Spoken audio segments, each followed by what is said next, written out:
Bonjour à tous, j'espère que vous allez bien. Bienvenue pour ce LNDJ du vendredi 21 janvier. J'espère que vous avez la forme. Les marchés qui continuent de baisser. Surtout hier, on a une séance encore, comme celle de la veille, à double sens avec une hausse dans la première partie et une casquette dans la seconde partie. Alors Netflix, pas Netflix, flux vendeur, pas flux vendeur. En tout cas, ça s'est cassé la gueule et on va regarder le DAX qui est pas beau puisqu'il casse la petite zone polarité qu'on avait vue hier. Le support oblique qui avait tenu en début de séance hier a été pété. Il est passé officiellement sous la moyenne mobile 50. Bon. Est-ce que c'est le bon timing pour vendre ? Je ne suis pas certain. Cela dit, je pense tout de même qu'à moyen terme, on aille chercher le bas du canal vers les 15 200 points. En 4 heures, on est pile poil sur 50% de Fibo de toute la hausse qu'on a connue entre fin décembre et début janvier. On vient se poser sur les 50, on est toujours en flux baissier. Pour l'instant, cette zone 50, elle a été plusieurs fois attaquée et elle tient, on le voit, elle a été attaquée mardi, elle a été attaquée mercredi, elle a été attaquée hier, mais elle est sauvée. Donc je ne pense pas que ce soit le meilleur timing pour vendre. Maintenant, après une telle baisse, et il faut attendre, éventuellement, mon plan, c'est un rebond technique pour travailler le flux, et je reste vendeur tant qu'on sera sous cette oblique ici, que j'ai tenté de vendre hier, je me suis malheureusement fait stopper, et c'est un peu rageant pour 15 points, et derrière on a fait le TP. Ça arrive, ça fait partie du job, je l'assume, il n'y a pas de problème, mais c'est des fois pas de chance, il manque un brin de réussite, et c'était le cas hier, donc c'est dommage, on avait vendu vers 15 008, stop vers les 60, 10,80, il y a eu un petit excès, on s'est fait sortir. Bon, c'est comme ça. Là, aujourd'hui, qu'est-ce que j'attends ? Deux choses. J'attends ou un rebond technique au plus proche de cette résistance, voire, pourquoi pas sur le comblement du gap, ce sera un peu plus dangereux. Je revendrai, je continuerai de shorter, évidemment, si on casse les plus bas d'hier. Pourquoi ? Parce que si on repasse sur le 4 heures, on a un niveau qui sera important, ce sera les 61,8% de Fibo de toute la hausse. Ça peut péter, et si ça pète, évidemment, on a une forte probabilité d'aller chercher le bas de canal. Donc je fais attention, je suis plutôt en recherche de vente. J'imagine quand même, après cette baisse, qu'on puisse avoir un petit rebond technique des US en début de session parce que achat à bon compte, machin, tout ça, même si le contexte a changé. Et attention à ceux qui ont connu que 2020, c'est fini, les marchés, on rachète toutes les baisses. En tout cas, on le voit, c'est plutôt en deux temps. Bon voilà, là je ne vends plus. Je ne n'achète pas non plus parce que je trouve que c'est un flux trop baissier. J'attends la cassure des plus bas pour revendre. Ce sera mon plan préféré. Viser 61,8 pour aujourd'hui. Et si on casse ça la semaine prochaine, on continue nos ventes, voire on renforce pour aller chercher le bas de canal.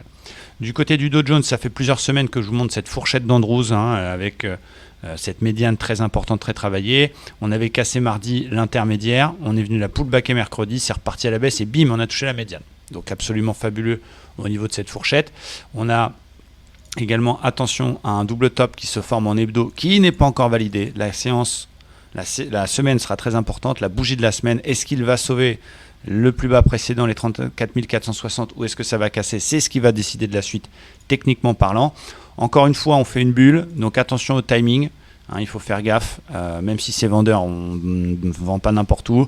La bulle est intéressante, c'est ce qu'on appelle une apesanteur. Donc c'est pour ça que je pense qu'on puisse avoir un petit rebond, même si le flux reste baissier. Et du coup, je vais attendre ce petit rebond pour essayer de vendre un peu plus haut que ça. Vous voyez cette résistance qui a 1, 2, 3 points de contact, c'est mon plan. Si on vient rechercher cette résistance et finalement faire un pullback sur la zone du précédent plus bas, c'est pour moi le meilleur point d'intervention, un petit peu en dessous des 35 000 pour essayer de re-shorter le bazar et d'aller rechercher les plus bas, puis pourquoi pas le bas du canal daily vers les 34 150. Donc pas d'achat pour moi, je laisse faire le rebond, tant pis sans moi, et je surveille les rebonds justement pour essayer de profiter de ce flux vendeur, même si on a conscience qu'on a la bulle daily et qu'il faut faire attention parce que forcément en fin de flux, s'il est vendeur, à la fin évidemment, ça marche plus et c'est là que ça se retourne. Mais n'anticipez pas, essayez pas de dire ça a beaucoup baissé, j'achète. Je pense qu'il faut continuer à suivre le flux. La séance d'hier en est un grand exemple. Voilà pour le Dow Jones. Du côté du Nasdaq, impressionnant également puisqu'il a fait pile poil la hauteur du range précédent qu'on a reporté, l'effet balançoire. On est sur une zone de support intéressante autour des 14 600 points. Bougie qui montre qu'effectivement tout le monde voit ce niveau et ça commence à racheter un petit peu. Mon plan, c'est de continuer à suivre le flux également et d'attendre un rebond technique pareil pour essayer de shorter au plus proche des 15 000, qui est un chiffre rond qui peut être pullbacké pour rebaisser derrière. On verra ce qui va se passer à la session US, ça va être très important. Restez prudent. Moi, le vendredi en général, je fais pas beaucoup de trades. C'est des journées un peu pièges. C'est pas 4 mais 3 sorcières. On a en plus des banquiers centraux qui parlent. Bon voilà, il faut surveiller. Petite chose à montrer quand même, c'était quand même tout en haut hier. Il y avait quand même une divergence baissière en M15 dans la zone de résistance, plus un combo avec une épaule tête épaule M5. Donc comme quoi, il faut se concentrer sur le 5 étoiles. On n'aurait peut-être pas pris toute la baisse, mais on aurait pris un plus gros morceau que ce qu'on a pris. Donc voilà, restons focus, évitons de se biaiser la tronche, suivons le flux. J'espère que cette vidéo vous plaît. Je vous souhaite un très bon vendredi et je vous dis à bientôt. Ciao!